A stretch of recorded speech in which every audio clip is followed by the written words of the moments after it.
കുറച്ച് ചെക്കന്മാർ കൂടി നടത്തുന്ന തട്ടുകട സന്ധ്യക്ക് കോഴിക്കോട് ടൗണിൽ പ്രവർത്തിക്കുന്നതാണ്.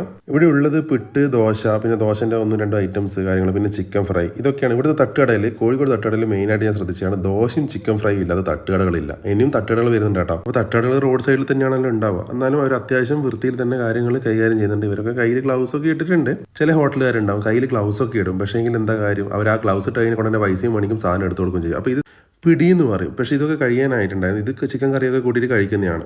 ഞാൻ പോയ സമയം എന്ന് വെച്ചാൽ കുറച്ച് അധികം ലേറ്റ് ആയിട്ടുണ്ടായിരുന്നു. അതായത് ഏകദേശം ഒരു 11:30 ആയിട്ടുണ്ടായിരുന്നു. അതുകൊണ്ടാണ് റോഡൊക്കെ ഇങ്ങനെ ഒഴിഞ്ഞ് കിടക്കുന്നത്. ആ സമയത്ത് പിട്ടൊക്കെ തീരാനായിട്ടുണ്ടായിരുന്നു. ദോശയുണ്ട്. ഇവർ കടയടക്കുന്നവരെ എനിക്ക് തോന്നുന്നത് ദോശയും ഓംലേറ്റും പിന്നെ ചിക്കൻ ഫ്രൈ ഒക്കെയാണ് ആ കടയടക്കുന്നവരെ ഉണ്ടാവുകയെന്നാണ് എനിക്ക് തോന്നുന്നത്. വലിയ ഒന്നും തള്ളും ഇല്ല എന്നുണ്ടെങ്കിലും ഇവിടെ സ്ഥിരമായിട്ട് വരുന്ന ആൾക്കാരും ഉണ്ട്. പിന്നെ ഫാമിലി ആയിട്ട് വരുന്ന ആൾക്കാരൊക്കെ ഇവിടെ കാണുന്നുണ്ടായിരുന്നു ആ സമയത്ത്. ഇത് ചിക്കൻ പാർട്സും ദോശയാണ്. അപ്പോൾ ചിക്കൻ പാർട്സിന് 60 രൂപയാണ് കേട്ടോ. അതായത് ഇവിടെയുള്ള ചെക്കന്മാരെ സ്വഭാവം എനിക്ക് നല്ല ഇഷ്ടമായി. ഇവരെല്ലാവരും ഏട്ടാ ചേച്ചി എന്നൊക്കെ വിളിച്ചിട്ടാണ് നല്ല സ്നേഹത്തോടു കൂടിയിട്ടാണ് ഇവർ സെർവ് ചെയ്യുന്നത്. എനിക്ക് നല്ല ഇഷ്ടമായി. ഇതിൻ്റെ ലൊക്കേഷൻ വരുന്നത്